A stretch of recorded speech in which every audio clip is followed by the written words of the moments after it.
입니다. 하나님 나라가 우리 가운데. 감사합니다. 우리가 예수님을 믿고 그리스도의 복음을 듣고 구원받은 신자로 살아간다는 것에 대해 생각할 때 어찌 되었든 이 땅에서 열심히 신앙생활 하다가 이 생명 끝날 때 천국 가는 것, 그 하나님 나라에 대한 소망 가지고 살아간다는 것은 우리에게 참 귀한 믿음이 될 것입니다. 그런데 우리가 이 성경이 말하는 하나님 나라에 관해서 생각할 때 육신이 죽어서 먼 훗날 가게 될 그 낙원, 그것도 있지만 동시에 우리가 잊지 말아야 할 것은 이 땅에 이미 임한 하나님 나라에 관해서도 같이 생각해야 됩니다. 그래서 예수님께서 이 땅에 사역을 하시면서 항상 하셨던 말씀이 회개하라 천국이 가까웠느니라 하시면서 그것이 바로 하나님 나라의 복음을 전하셨다는 거죠. 그것을 이미 임했다 그렇게 선포하시죠. 즉 예수님께서 이 땅에 사람의 몸을 입고 오셨고 그리고 마귀의 권세를 몰아내시고 마침내 십자가에서 우리의 죄를 대속해서 그 대속의 죽음을 죽으시고 또 우리 잠자는 자들의 첫 열매가 되어주시기 위해 부활하신 이 모든 사건이 이미 하나님 나라가 이 땅에 임한 것인 줄 믿습니다. 그래서 그렇기 때문에 우리가 하나님 나라 그렇게 얘기할 때 항상 이 두 가지를 같이 생각해야 됩니다. 우리가 훗날 들어가야 될 천국, 사실은 이 천국도 그냥 하나님 나라를 그렇게 음역한 것입니다. 어찌되었든 그것과 함께 이미 임한 하나님 나라를 그렇게 더 넓고 그런 의미로 봐야 됩니다. 그래서 이 두 가지 시각이라기보다 사실은 더 성경에 말하는 그 의미와 가까운 거죠. 이런 비슷한 생각이 여러분들이 이것이 잘 정립되셨는지 모르겠지만 제가 교회에 관해서 여러분들에게 말씀드릴 때 교회란 우리 일반적인 사람들이 어느 지역에 있는 여기에 이 성천교회 혹은 어느 지역의 건물 예배당 그걸 교회라고 일반적으로 생각하지 않습니까? 그러나 조금 그래도 배우신 분들은 교회에 대해서 배우신 분들은 교회는 크게 영적으로 예수님을 머리로 한 몸 그래서 지상의 교회 천상의 교회를 다 교회라고 하고 이 땅의 지구상에 있는 그리스도를 주로 영접 고백하는 자들이 다 교회이며 그리고 역시 이 땅에 있는 지역에 이렇게 간판을 달고 있는 십자가를 달고 있는 교회도 교회라는 것. 여러분 그것 좀 아시지 않나요? 그러한 인식이 있다는 것은 아주 차원이 다릅니다. 그 예수님의 피로 값주고 사신 교회 그것을 알 때 이 교회에 대한 사랑, 내가 그리스도의 몸된 교회로 붙어 있다는 그 의미, 그것이 일반적인 사람보다는 훨씬 더 풍성하죠. 그리고 이것이 얼마나 영광스러운 일인지 예수님이 피로 값주고 사신 이 교회에 내가 몸으로 붙어 있다. 그러면 우리의 교회에 대한 마음이 훨씬 다릅니다. 역시 우리가 듣게 되는 이 하나님 나라에 관해서도요. 죽어서 가는 천국 영광스럽습니다. 너무 귀한 건데 예수님은 항상 말씀하세요. 이 땅에 하나님 나라가 너희 가운데 이미 임하였다. 여러분들 가운데 그런 좀 의식이 있으신가요?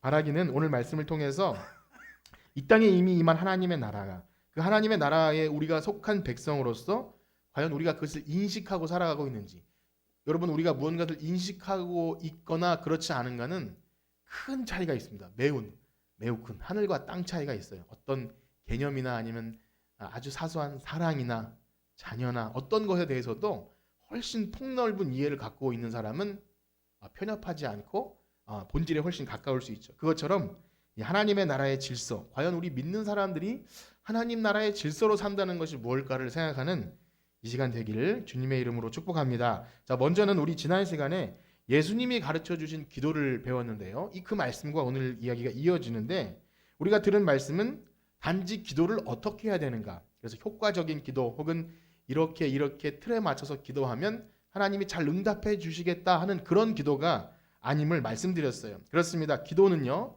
바로 우리가 누군지를 알고 우리가 기도하는 대상 하나님 아버지 그리고 우리가 어디에 속했는지를 분명히 하는 우리의 정체성을 말해줍니다.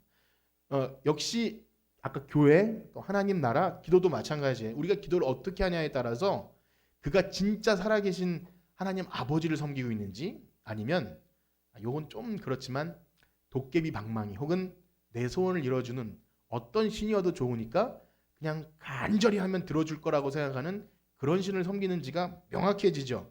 말씀드린 대로 주기도문은 이렇게 시작합니다. 우리 지난주에 말씀을 한번 다시 보겠는데요. 11장 2절입니다. 누가복음 11장 2절.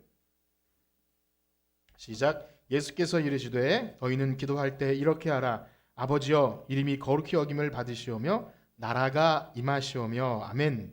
우리가 주기도문을 늘상 외우지만 나라가 어떻게 됩니까? 임하는 거예요.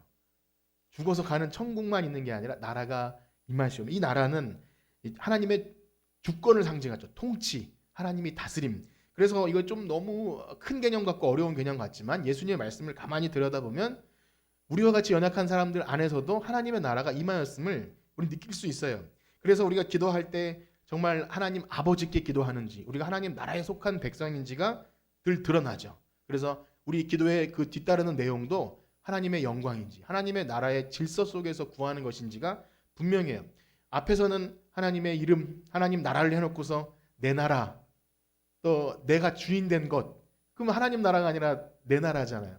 그렇게 구하지 말라는 것이시죠. 그래서 예수님이 그 얘기를 하시고 두 가지 예화를 이렇게 하신 다음에 두 가지 예화 성경 보시면 나오죠. 그 다음에 마지막에 기도를 어떻게 마무리하시죠? 13절입니다. 13절 시작. 너희가 악할지라도 좋은 것을 자식에게 줄 줄 알거든 하물며 너희 하늘 아버지께 구하는 자에게 성령을 주시지 않겠느냐 하시니라. 아멘. 그렇습니다. 예수님이 가르쳐 주신 기도는 말씀드린 대로 단순한 어떤 기도의 방법, 기도를 열심히 하자는 그런 의미보다 하나님께 속한 자, 하나님을 아버지로 모시는 자가 하나님의 백성으로 살아가는 삶의 자세가 들어있죠.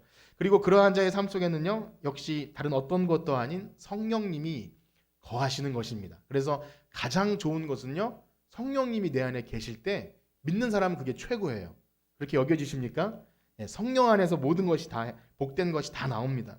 그런데 이 말씀이 혹 우리에게 좀 추상적이 될 수 있어요.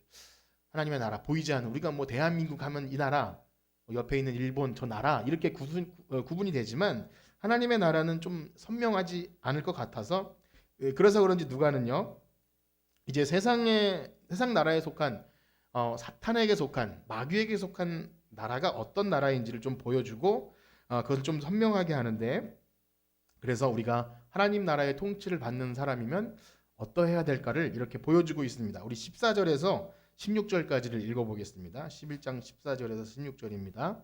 시작. 예수께서 한 말 못하게 하는 귀신을 쫓아내시니 귀신이 나가매 말 못하는 사람이 말하는지라 무리들이 놀랍게 여겼으나 그 중에 더러는 말하기를 그가 신의 왕 바알세불을 힘입어 귀신을 쫓아낸다 하고, 또 더러는 예수를 시험하여 하늘로부터 오는 표적을 구하니. 아멘.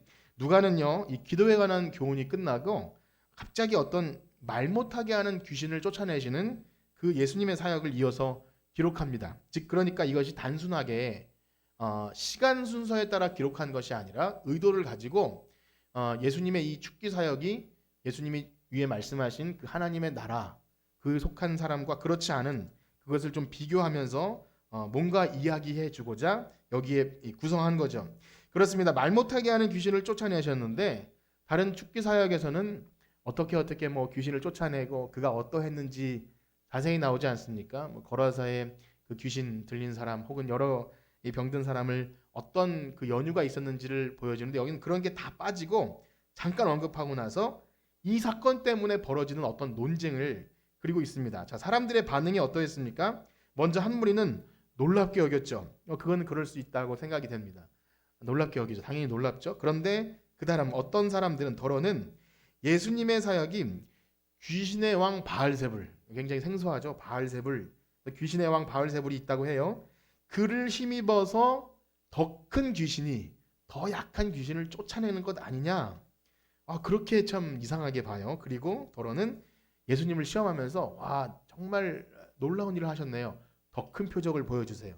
그러면 우리가 믿겠습니다. 뭐 이런 식으로 예수님을 시험했다고 나옵니다. 근데 여러분, 먼저 귀신이 들렸다고 하는 것은 우리가 요즘에 뭐 귀신 들린 사람을 자주 볼 수 없잖아요. 성경 속에서 생각해 보면 이미 이 거라사기 귀신들이나 이것을 보면 어떻습니까? 이미 자기 의지가 아니죠. 자기 의지가 아니고 가족들과 함께 살 수 없고 아주 그냥 몸을 상하게 하고 무덤 사이를 살면서 피폐한, 그냥 뭐 이제 뭐 사람이 아닌 것처럼 외롭게 살지 않습니까? 즉 무엇이죠? 하나님이 창조하신 너무나 보기 좋은 선하고 아름다움을 상실해서 귀신이 그의 몸과 영혼을 사로잡고 완전히 망가뜨리는 그런 것을 시청각으로 보여주는 게 성경에 등장하는 이 귀신 들린 사람이 나타내는 바이죠. 그렇기 때문에 귀신 들린 사람의 상태를 가만히 보면 하나님의 창조 질서가 파괴된 상태에서 살아가는 영혼들, 자신이 이 죄의 삭스로 죽음을 받게 될지도 모르고 열심히 죽음으로 달려가는 오늘날의 사람들을 얘기한다고 볼 수 있습니다. 그리고 자기가 자신의 인생의 주인이라고 생각하지만 사실은 성경은 뭐라고 말씀하십니까? 마귀의 종이고 세상의 쾌락과 돈과 이런 그런 것에 노예가 된 삶이라고 말하죠. 그 근본은 뭐죠? 하나님 나라에서 분리된, 하나님의 창조 질서에서 분리된 채로 살아가는 귀신 들린 사람이 바로 그 대표이죠. 그렇기 때문에 예수님께서 귀신 들린 사람에게 이 귀신을 쫓아내는 사건은요, 그 당시에 뭐 귀신 들린 사람이 많았을 수도 있고 어쩔 수도 있지만 대표적으로 아주 상징적으로 보여주는 것이 이제 그 무너졌던 창조 질서를 회복시키는 하나님 나라가 임하였다라는 것을 상징적으로 보여주는 거예요. 참 자유, 참 행복, 안식을 주시는 마귀의 권세를 몰아내는 그러한 사건이라서 그냥 신기한 사건이 아니에요. 와, 어떻게 저런 축기를 하실까? 그래서 전에도 말씀드렸지만 카톨릭에서 이렇게 막 십자가를 들고 성수를 뿌리면서 막 이렇게 라틴어로 그 뭐 크리스토스 뭐 이렇게 하면서 하는 그런 게 아니라는 거예요. 그건 뭐 무당들이나 하는 것이고 그걸 위해서 이 귀신 축기 사역이 있는 게 아니라 하나님의 나라가 임하였다. 물론 귀신 들린 사람 쫓아내는 것 교회에서 할 수 있겠지만 거기에 그런 식으로 빠지는 것은 굉장히 본질에서 벗어날 수 있는 겁니다. 그리고 자기가 인생의 주인으로 생각하지만 죄의 종이 되어 살아가는 사람들, 그들에게 복음을 선포하는 말씀이죠.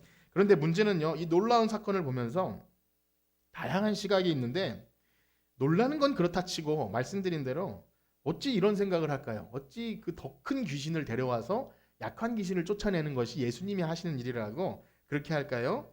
또 어떤 사람들은 그걸 보여줬는데도 불구하고 그분이 누굴까 이거보다 더 신기한 거 보여주세요.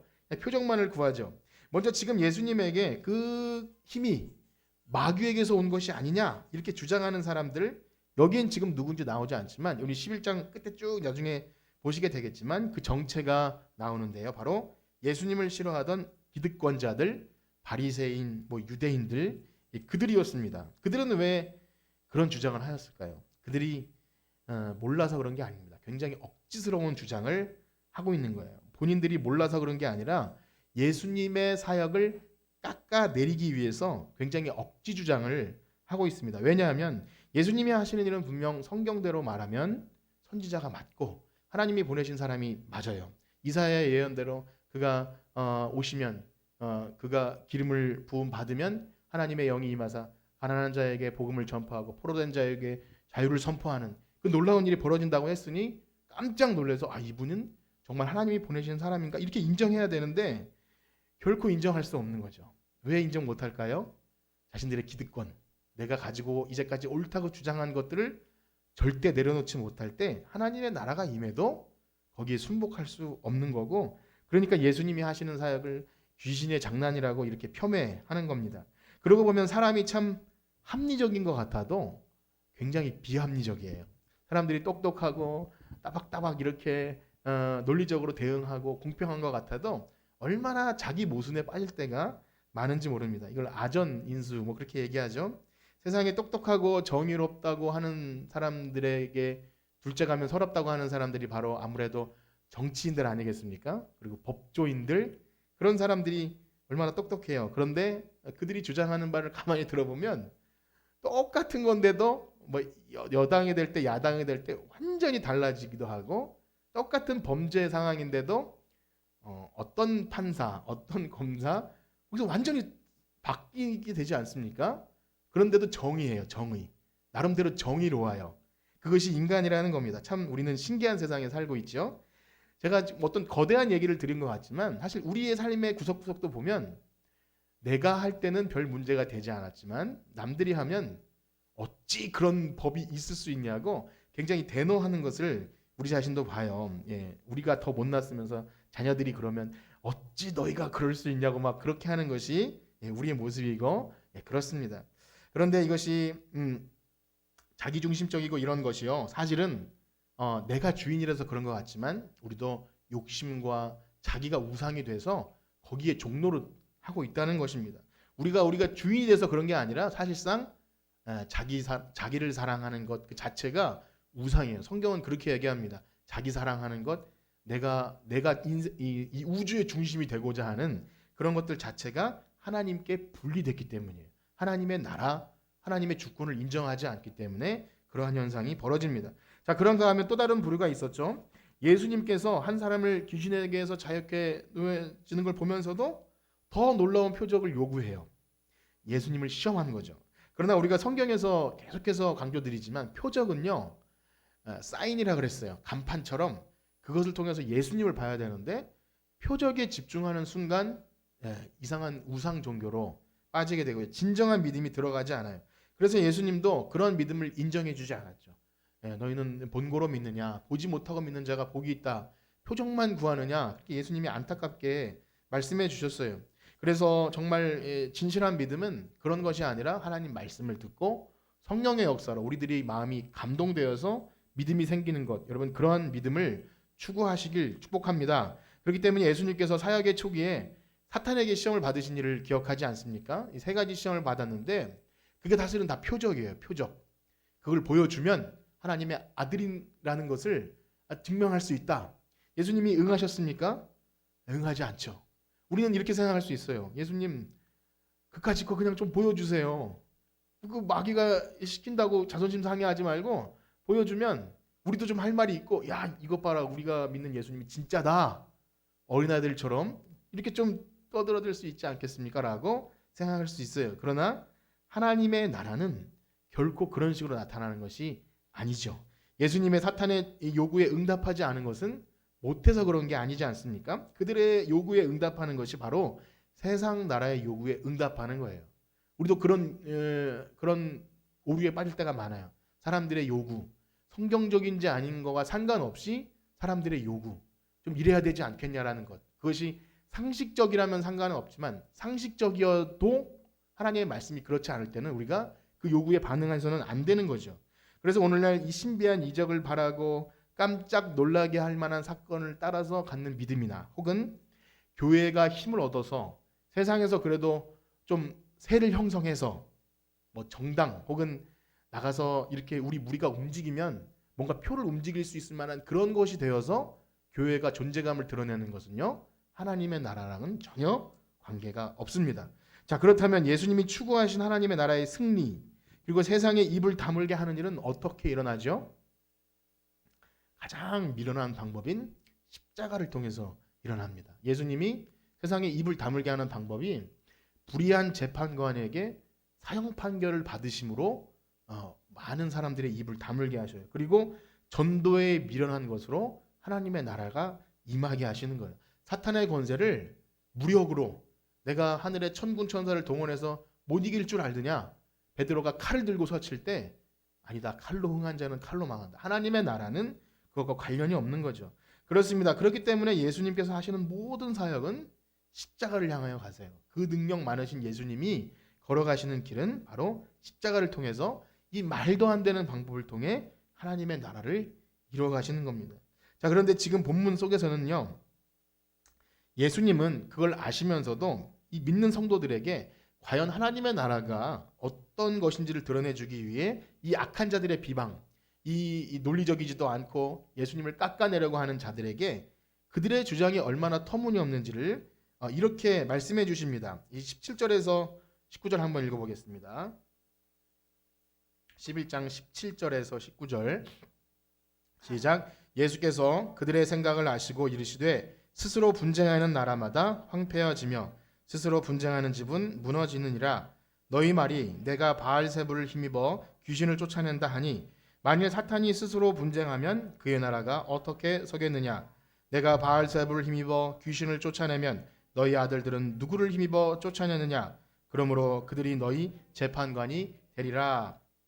예수님은 그들의 생각을 아셨어요.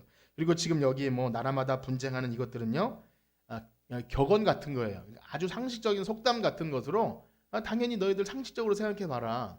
귀신들이 아무리 귀신들이라도 지들끼리 싸워서 더 힘센 귀신이 더 약한 귀신을 몰아내고 하면 그 나라가 온전히 서겠느냐. 그렇게 꼬여있는 사람들의 비논리를 몰상식을 그렇게 예수님이 아주 간단하게 그렇게 무너뜨리죠. 그리고 말씀드린 대로 이 귀신 그 다음에 나라 이 말씀을 하는 것은요 아주 중요한 얘기를 해주기 위해서 말씀해 주신 거예요. 20절 말씀 보겠습니다. 20절 시작. 그러나 내가 만일 하나님의 손을 힘입어 귀신을 쫓아낸다면 하나님의 나라가 이미 너희에게 임하였느니라. 아멘.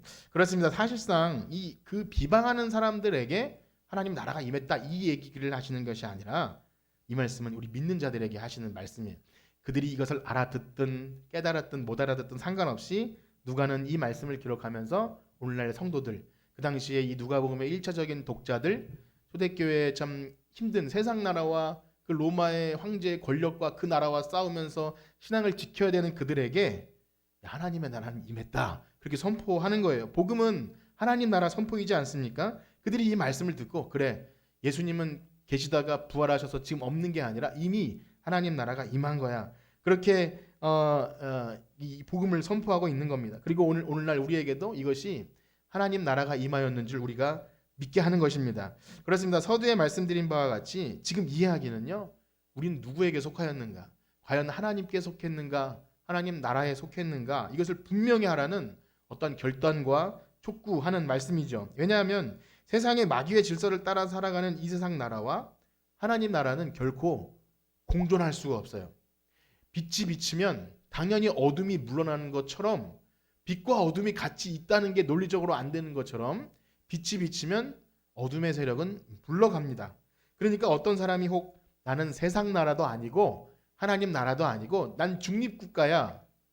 그런 건 논리적으로 성립하지 않는다는 거예요. 그런 건 없다는 겁니다. 그렇기 때문에 어떤 사람이 나는 교회도 아니고 뭐 그러나 지옥도 아닌 것처럼 그렇게 나는 뭐 평범한 그런 사람이라고 아무리 얘기해봤자 이미 세상 나라, 마귀의 나라에 속하는 거예요. 그래서 예수님은 이렇게 말씀하십니다. 우리 21절에서 26절까지 한번 쭉 읽어보겠습니다. 한번 교독해 볼까요? 제가 먼저 읽겠습니다. 21절 강한 자가 무장을 하고 자기 집을 지킬 때에는 그 소유가 안전하되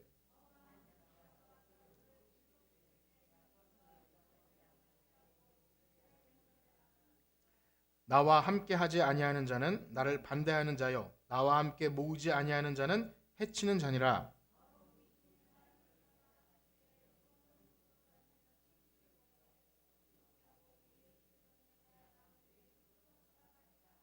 가서 보니 그 집이 청소되고 수리되었거늘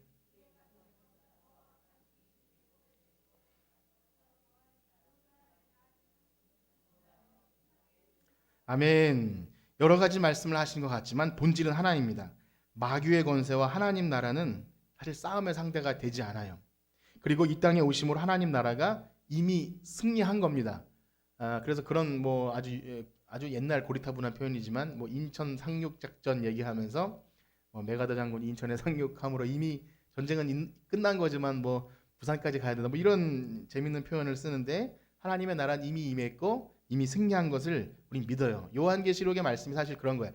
이미 승리한 어린 양이 승리한 그 싸움을 우린 그 사이에 있는 겁니다. 그래서 우리 믿음의 사람들은 이것을 분명히 인식해야 돼요. 하나님의 나라가 이미 임했고 마귀의 권세는 무너질 텐데 그 망하는 패전 국가에 줄을 서겠느냐 지금 그 말을 하고 있는 거예요. 그래서 23절 보면 나와 함께 하지 않는 자는 반대하는 자 즉 중립은 없는 거예요. 우린 뭐 이쪽도 아니고 이쪽도 아니고 중립 그런 건 없는 거예요. 그리고 또 한 가지 중요한 사실은 우리의 삶의 공간에 귀신을 내어 쫓아 주었다 할지라도 이건 예수님의 예화입니다. 귀신을 내어 쫓아 주어도 만약에 점령군이 그 나라의 깃발을 딱 꽂고 그러지 않습니까? 이 전쟁을 하면 뭐 육군이 가서 깃발을 꽂듯이 거기서 완전히 점령하지 않으면 점령해서 그리스도가 왕이 되셔야 되는데 그렇지 않으면 어떻게 됐나요? 7 귀신이 와서 다시 거기를 하게 된다.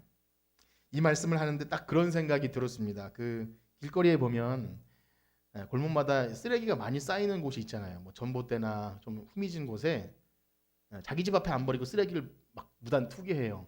시청에서 치워도 안 되니까 나중엔 예쁘게 만들어 놓더라고요. 페인트 칠하고 화단을 갖다 놓고.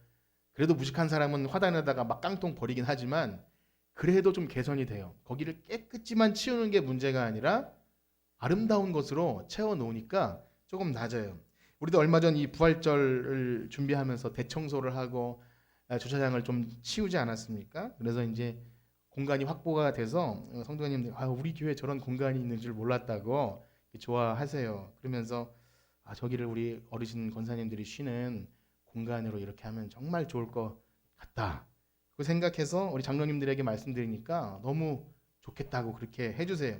만약에 그 공간을 그냥 내버려 두면 하나둘 물건이 쌓여서 온갖 잡동사니가 또 쌓이게 되더라고요. 그렇습니다. 우리 삶의 영역에 삶의 어느 공간이라도 예수로 채우지 않으면 온갖 쓰레기가 또 쌓이게 됩니다. 우리의 삶을 주님이 통치해 주십시오. 하나님 나라가 이 땅에 임하셔서 우리 삶을 다스려 주세요 라는 고백이 늘 있지 않으면 스물스물 내가 주인 되고 돈이 주인 되고 세상에 그 비교할 만한 것 많지 않습니까? 뭐 동창회 하거나 뭐 이렇게 누구 친구를 만나도 나는 왜 이러고 사나 뭐 이런 생각들이 온갖 쓰레기 같은 것들이 내 삶을 주장하죠. 인류 최초의 죄가 바로 그런 것이었습니다. 하나님의 통치를 받지 않고 내 멋대로 내 생각대로 살면 자유다라는 그런 착각에 빠진 거죠. 그래서 선악과를 따먹었지만 그리고 하나님의 떠난 결과가 자유입니까? 마귀의 종이 되는 거죠. 죄가 그를 지배하고 마음을 주장할 때 어떠한 일이 벌어지나요? 하나님의 창조 질서 안에 살아갈 때는 하나님이 만드신 그 자매가 내 뼈 중에 뼈요 살 중에 살이요 하면서 얼마나 사랑스러운 관계입니까? 그런데 그 이후 어떻게 됐죠? 마귀의 질서가 들어오니까 하나님 저 여자 때문에 내가 죄를 졌습니다. 원망의 대상으로 바뀌지 않습니까? 너무 처참한 관계가 되죠. 하나님이 만드신 너무나 아름다운 관계가 그렇게 파괴되는 게 마귀의 질서이죠. 책임을 전가하고 살벌한 관계가 됩니다. 그렇게 세상을 지배하는 악한 마귀의 지배를 받으면 하나님이 창조하신 선한 질서가 파괴되고 사랑이 깨어지고 진정한 쉼이 없어지고 죽도록 일해야 되고 그래야 내가 존재가 드러나는 것처럼 가정이 깨어져도 그렇게 먹고 살기 바쁠 수밖에 없죠. 예를 들어서 뭐 많은 사람들의 생각은 다를 수 있지만 자본주의 시장 경제 질서가 좋다고 하지 않습니까? 이 자본의 논리가 그러나 얼마나 사람들을 피폐하게 하는지 몰라요. 병들게 하고 쉼이 없고 돈의 노예처럼 그렇게 돌아가죠. 공장 기계처럼 돈으로 사람을 평가하게 되고 금수저 은수저가 생기고 돈이 없으면 마치 실패자인 양 세상에 다 실패자인 양 그렇게 하는 것이 자본의 논리입니다. 학력과 능력과 직업이 사람을 평가하게 되고요. 갑과 을이 생기잖아요. 뉴스에서 끔찍한 뉴스를 많이 나오잖아요. 막 젊은 사람이 자기가 주인이라고 뭐 경비원을 대할 때나 아니면 종업원을 대할 때나 그것이 다 어디서 나옵니까? 돈이 우리 계급이야 이렇게 사는 생각이 우리 마음속에 파고들어요. 그리고 자녀들에게도 이 무한 경제 질서에 쏟아 넣어서 야, 너 공부 열심히 안 하면 특정 직업을 가르쳐서 너 저렇게 되는 거야. 그래서 친구가 아니라 서로를 밟고 살아가야 될 경쟁 상대로 만들어 버리는 것이 자본의 질서입니다. 얼마나 비참한 현실입니까? 그렇게 우리 그리스도인들 참 구원받고 하나님 나라가 이 땅에 임하는 것을 기도하는 우리들이라면 하나님 나라가 하나님이 주인 되셔서 성령이 우리를 다스리신다고 할 때 구체적으로 어떻게 해야 될지 우리가 일일이 얘기하지 못한다 할지라도 그 세상의 논리라면 그게 마귀의 논리고 돈의 논리라면 우리 성도들이 거기에 놀아나서 되겠습니까? 이렇게 말씀드리면서도 나가면 그런 생각이 들어요. 아이들은 순수하잖아요. 그래서 우리 열심히 저의 좋은 차를 타고 다니다가 뭐 그 친구들 이렇게 아빠 이 차 되게 좋아요. 그런 얘기를 해요. 그건 우리 차도 아니거든요, 사실. 어쨌든 그렇습니다. 저 차는 되게 새 거고 고급스러워요. 근데 우리 차가 제일 좋아요. 이렇게 아마 더 크면 그렇게 말하지 않을 겁니다. 20년도 넘은 차가 뭐 좋겠습니까? 어쨌든 아이들은 학교 갈 때 들어보니까 어디 살고 무슨 몇 평에 살고 이런 것이 어릴 때부터 그들의 삶의 질서가 되어버려요. 이게 얼마나 무서운 것입니까? 그래서 참 우리는 항상 고민해야 돼요. 우리 가정의 주인이 하나님이신지, 우리가 예수 그리스도의 통치를 받고 있는지, 그래서 가정이 또 교회가 성령의 질서에 따라서 있는지, 그래서 우리가 교회론을 하면서 가끔씩은 교회가 성령이 주인 되지 않고 사람이 주인 될 때가 있지 않습니까? 일 잘하는 사람, 능력 있는 사람, 참 뭐 이렇게 헌금 많이 하는 사람, 그게 얼마나 이 세상 질서가 교회 안에 들어오는 거잖아요. 우리는 그것을 진심으로 깨어서 기도하면서 잘 하나님 나라 질서로 바꾸는 것, 그게 하나님 나라가 이 땅에 임하시옵소서 하는 우리의 기도인 줄 믿습니다. 이렇게 말씀드리면 아니 뭐 그렇게 복잡해, 그냥 예수님 믿으면 천국 가는 거면 되는 것 아니야? 그것도 좋은 믿음입니다. 굉장한 믿음이에요. 그러나 여러분, 하나님께서 우리를 창조하시고 지으신 목적을 아십니까? 예수님께서 십자가에서 죽으시면서까지 우리를 하나님과 화목하게 하신 목적을 여러분 아시나요?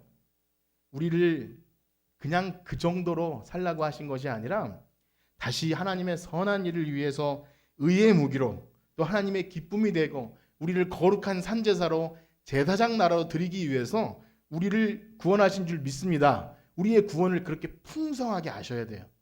그래서 하나님 나라를 어떻게 이해하느냐에 따라서 우리의 구원의 이 스펙트럼 혹은 뭐 넓이와 깊이와 그것이 훨씬 넓어지는 거예요. 그래서 그리스도인이 이 땅에 사는 것이 얼마나 막중한 책임감과 사명감, 내가 제사장이고 선지자고 왕으로 산다는 그런 마음이 막 스물스물 들어가야 돼요. 그렇게 되기를 축복합니다. 어려우시지만 우린 그것을 절대 놓치면 안 돼요. 우리 옆에 계신 분과 인사합시다. 우리는 하나님 나라에 속한 백성입니다. 예, 그렇다면 우리가 받은 구원, 삼위 하나님께서 영원한 구원 계획을 가지고 우리를 여기에 부르셨다면 절대 세상 질서에 빠져서는 안 되는 것입니다. 그러면 우리가 하나님 자녀로, 하나님 백성으로, 제사장 나라로 삼아주신, 또 복의 통로로 삼아주신 그 부르심의 뜻대로 살아가는 우리가 되길 축복합니다. 우리 찬양을 드리고 마칠 텐데요. 성령이 오셨네. 그 나라 꿈꾸게 하시는 성령. 예, 성령님이 오시면 우리가 그러한 생각을 하게 됩니다. 우리에게 자녀들은 예언할 것이요, 청년들은 환상을 보고, 이런 것이 바로 하나님 나라를 꿈꾸게 하는 거예요. 그저 이 땅에 썩어질 것만 바라보게 하는 것이 아니라 성령님의 역사는 우리로 하여금 그 참 아름다운 하나님 나라를 이 땅에 임하게 하실 줄 믿습니다. 우리 찬양 드리시면서 우리에게 맡기신 일이 무엇인지를 고민하며 하나님 나라를 꿈꾸는 우리가 되길 축복합니다. 찬양하시고 기도하겠습니다.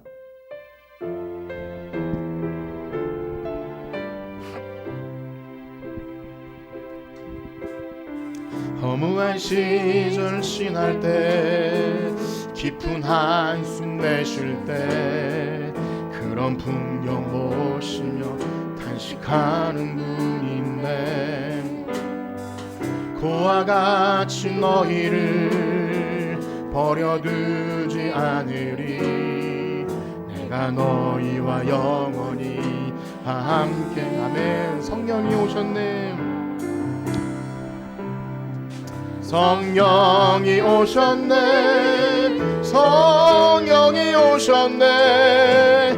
내 주에 보내신 성령이 오셨네. 우리 인생 가운데, 우리 인생 가운데 주님 찾아오셔서 나 꿈꾸게 하시네. 억눌린 자 갇힌 자,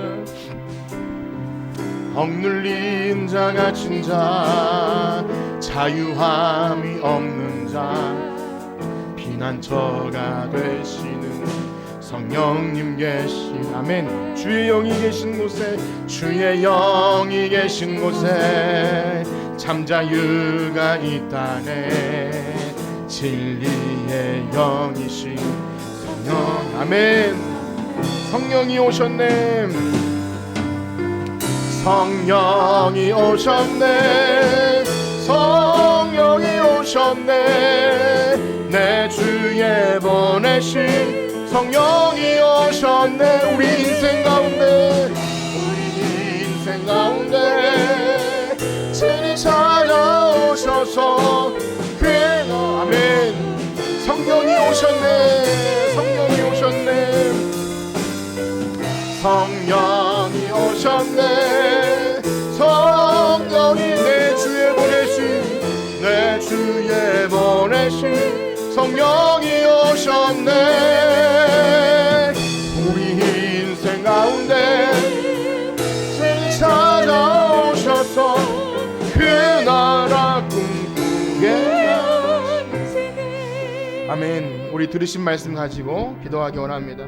우리에게 하나님 나라 백성 되시고 참자해 주시고 성령 주신 것은 이 땅의 사람들과 똑같이 살라고 그렇게 하신 것이 아닙니다. 우리는 연약하고 우리가 세상에서 뭐 그렇게 능력도 없지만 우리가 가진 그 믿음, 복음이 세상을 변화시킬 줄 믿고 이 땅에 하나님 나라가 이루어지는 것을 위해서 우리의 삶이 드려지는 우리 교회, 우리 가정, 우리 자신 될 수 있도록 우리 주의 이름 세 번 부르짖고 기도합니다.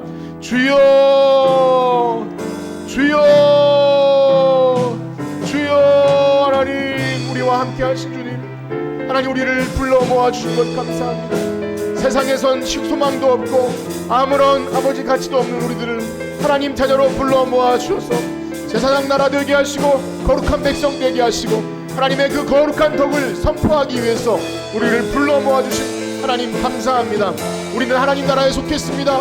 세상 나라, 마귀의 나라, 하나님 내가 주인 되고 돈이 주인 되고 하나님 세상에 그 차별이 있고 등급이 있는 세상 질서가 아닌 예수 그리스도의 복음으로 십자가를 지고 그 땅을 살아가는 거룩한 성도들이 오니 하나님 우리 이 땅에 한 주간 살아가는 동안도 그 믿음 가지고 살아가게 하여 주시옵소서. 우리가 가는 곳마다 하나님의 나라가 이루어지며 하나님의 복음이 선포되어지고 거기서 죽었던 영혼들이 살아나고 억눌렸던 자들이 자유함을 얻고 하나님 예수 그리스도의 복음을 통하여 이 세상에 종되었던 마귀의 종되었던 사람이 하나님의 복음을 듣고 진리를 깨닫고 거듭난 사람 되게 하여 주시옵소서. 거듭나서 하나님 나라를 볼 수 있는 놀라운 일이 우리를 통해 이루어지게 하여 주시옵소서. 그것이 바로 하나님 나라의 법칙입니다. 세상은 돈으로 인기로 하나님 그것으로 사람을 사려하지만 우리는 오직 예수 그리스도의 십자가 복음으로 세상을 이기는 우리가 되게 하여 주시옵소서. 아멘. 이제는 우리 주 예수 그리스도의 은혜와 하나님 아버지의 무한하신 사랑하심과 성령님의 교통하심이 오늘 이 땅에 이미 임한 하나님 나라의 백성으로 그 하나님 나라의 복음을 선포하며 살아가기를 소원하는 성천교회 성도들 머리 위에 이제로부터 영원토록 함께 있을지어다. 아멘.